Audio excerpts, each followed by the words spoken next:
Welcome to UPSC daily. चलिए आज का फिज़िकल ज्योग्राफी का रिवीजन स्टार्ट करते हैं। आज दो हम लोग कॉन्सेप्ट समझेंगे, छोटा छोटा, पर दोनों इम्पोर्टेंट कॉन्सेप्ट है। चलिए स्टार्ट करते हैं। तो पहला जो कॉन्सेप्ट है, ये जब अर्थ ऑर्बिट करता है सन के अराउंड, तो आपको पता होगा कि जो अर्थ नॉर्मली, देखिए ऐसे है, ये नॉर्मल हो गया, पर अर्थ क्या है, ऐसे टिल्ट है। तो जो टिल्ट का एंगल है वो है 23.5 डिग्री टिल्ट हुआ है सन, अर्थ सन की ओर ऐसे। तो सदर्न हेमिस्फेयर जो है अर्थ का, यहाँ पे आप देख पा रहे होंगे नॉर्थ साउथ में, इसीलिए मैंने डिवाइड करके यहाँ पे दिखा दिया है। सदर्न हेमिस्फेयर थोड़ा सन की ओर टिल्ट हुआ रहता है जब वो पास में रहता है ऑर्बिट में। तो ये जो पास वाला एरिया है, नियरेस्ट एरिया होता है जो, इसको हम लोग बोलते हैं पेरीहिलियन।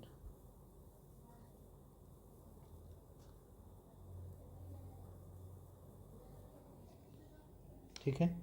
और ये जो सबसे दूर वाला पॉइंट होता है, मतलब यहाँ का जो पॉइंट होगा, जब यहाँ पे पहुँचता है तो उसको हम लोग बोलते हैं एपीहिलियन।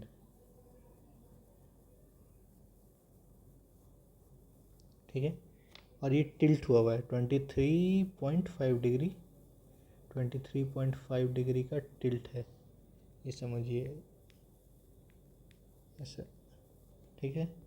तो आप देखिएगा कि जब समर रहता है, यानी कि अर्थ पास में है, अभी समर का टाइम है, ठीक है, तो हमेशा नॉर्दर्न हेमिस्फेयर में जो समर है वो थोड़ा इजी होगा, और जो सदर्न हेमिस्फेयर में जो समर है ये थोड़ा सा एक्सट्रीम होगा, है ना,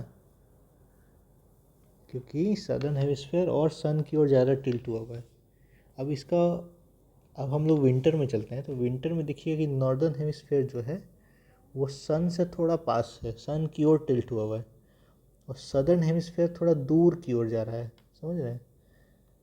जैसे ये नॉर्मल हो गया प्लेसमेंट बॉडी का, अर्थ का, पर देखिए ये प्लेसमेंट ऐसे है। तो जो सदर्न हेमिस्फेयर है वो थोड़ा सा सन से दूर है, तो यहाँ पे जो विंटर पड़ता है सदर्न हेमिस्फेयर में, ये एक्सट्रीम पड़ता है।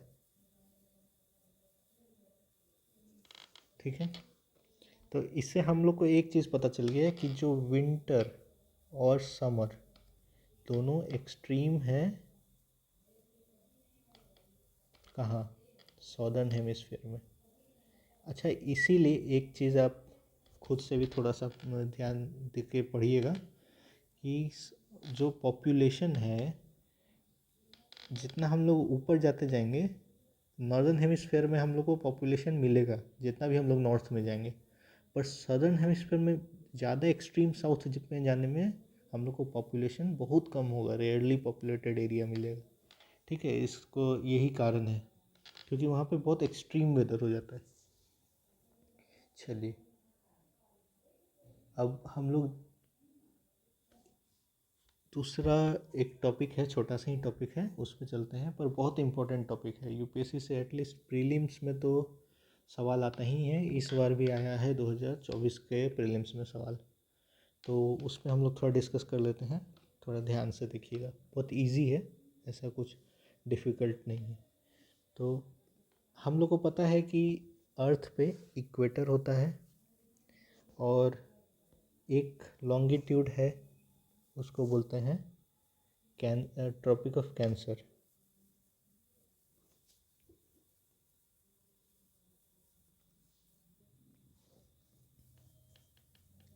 ट्रॉपिक ऑफ कैंसर ये हो गया 23.5 डिग्री समझिए नॉर्थ।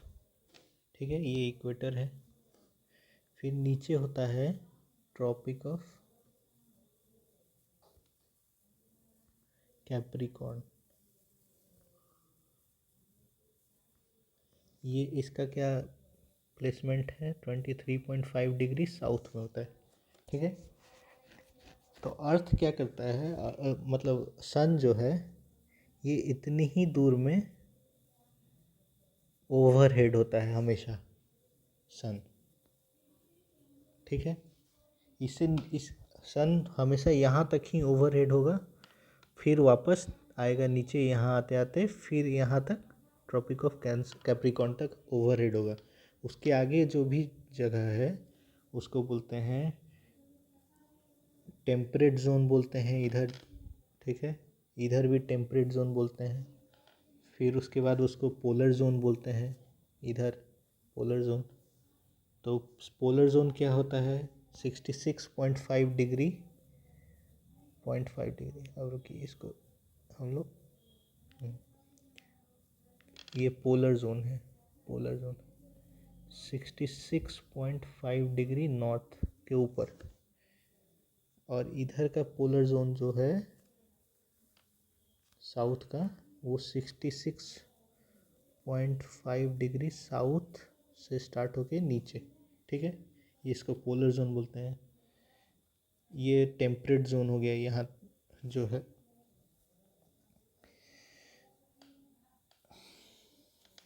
यहाँ तक, ये टेम्परेट जोन हो गया।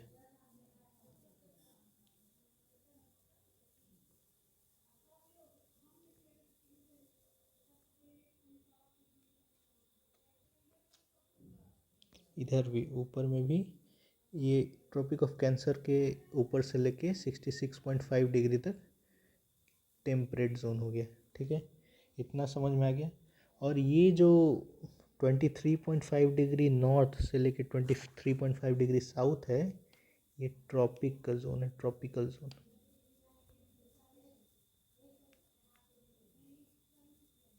ठीक है। चलिए अब इसको हम लोग इस नॉलेज को यूज़ करके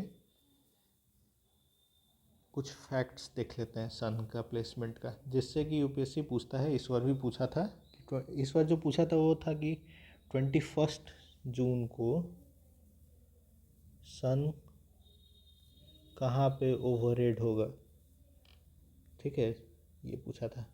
तो चलिए उसी बारे में हम लोग थोड़ा पढ़ लेते हैं, समझ लेते हैं क्या है।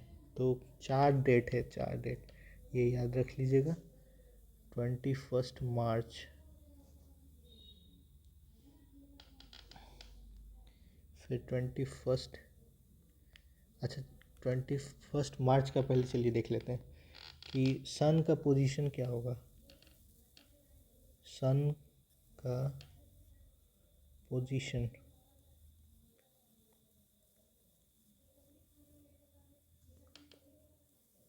सन का पोजीशन कहाँ पे होगा, इक्वेटर पे, ठीक है, ये पता चल गया।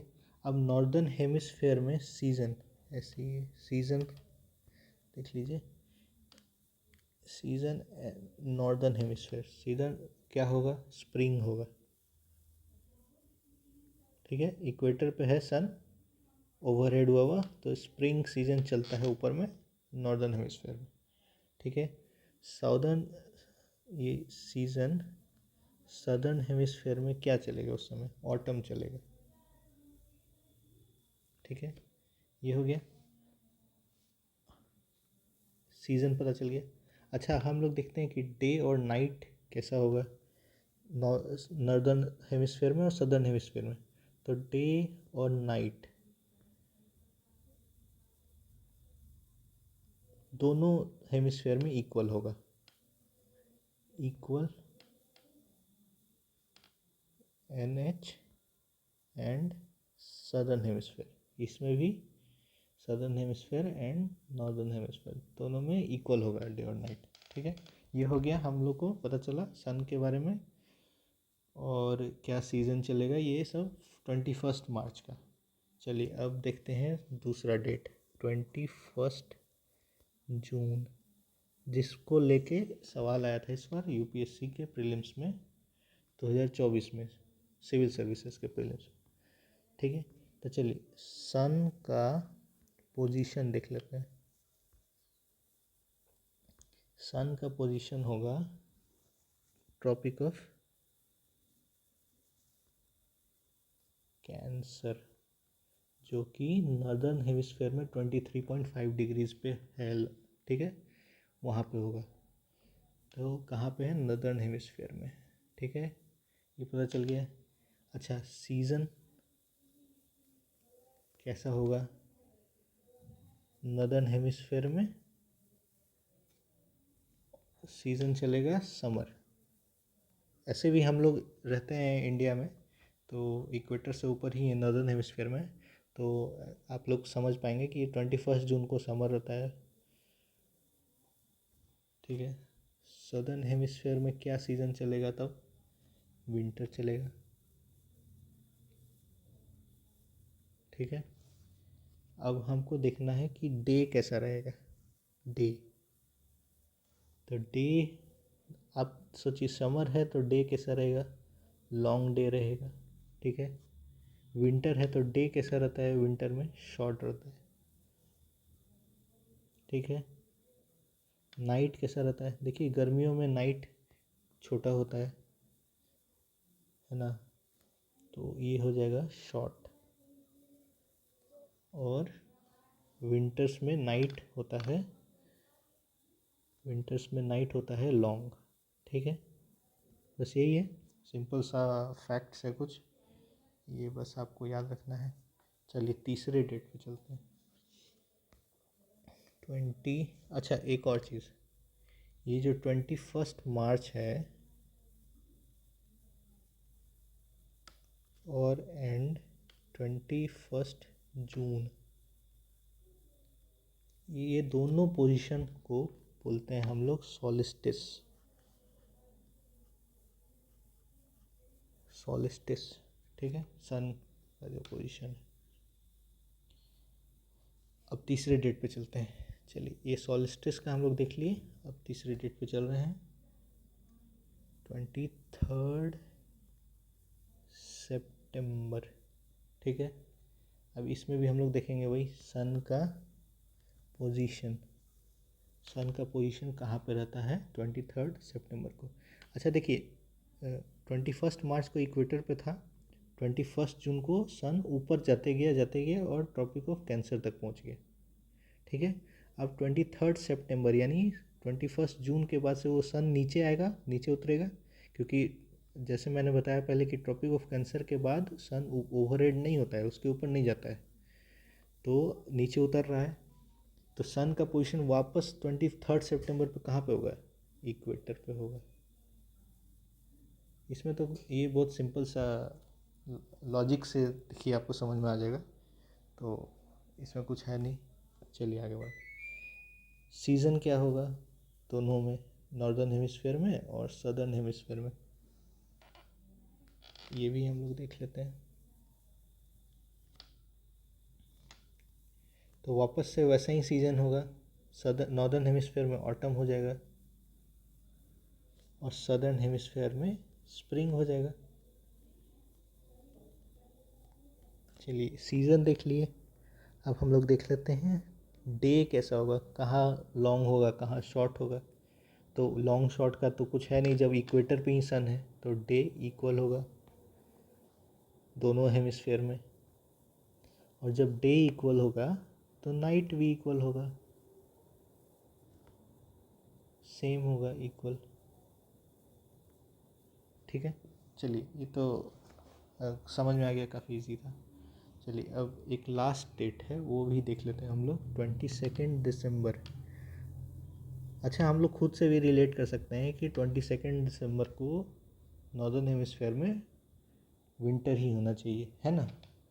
तो विंटर होगा यानी सन का पोजीशन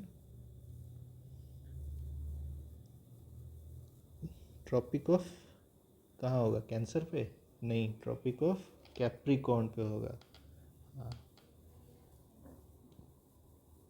ठीक है, चलिए अब जब हमको पता चल गया कि ट्रॉपिक ऑफ कैप्रिकॉर्न पे है, तो सीज़न देख लेते हैं। नॉर्दर्न हेमिस्फीयर में भी और सदर्न हेमिस्फीयर में भी देख लेते हैं सीज़न। तो नॉर्दर्न हेमिस्फीयर में विंटर होगा ऑब्वियसली, हम लोग भी तो नॉर्दर्न हेमिस्फीयर में रहते हैं ना, और समर्स होगा सदर्न हेमिस्फीयर में। ठीक है, चलिए अब ये हो गया पता हम लोग को, तो हम लोग डे का पता करते हैं। तो विंटर में डे कैसा होता है? शॉर्ट होता है। विंटर में नाइट कैसा होता है? लॉन्ग होता है। समर में डे कैसा होता है? लॉन्ग होता है। समर में नाइट कैसा होता है? शॉर्ट होता है। चलिए, अच्छा ये दोनों जो डेट है 23 सितंबर और 22 दिसंबर, इसको बोलते हैं इक्विनॉक्स। इक्विनॉक्स, ठीक है। चलिए, यही कॉन्सेप्ट था। इस पे सवाल आ जाता है, यूपीएससी पूछा है, लास्ट टाइम भी पूछा है। थोड़ा क्लियर रहेगा तो मान लीजिए कभी भी आ गया तो बहुत इजी कॉन्सेप्ट है।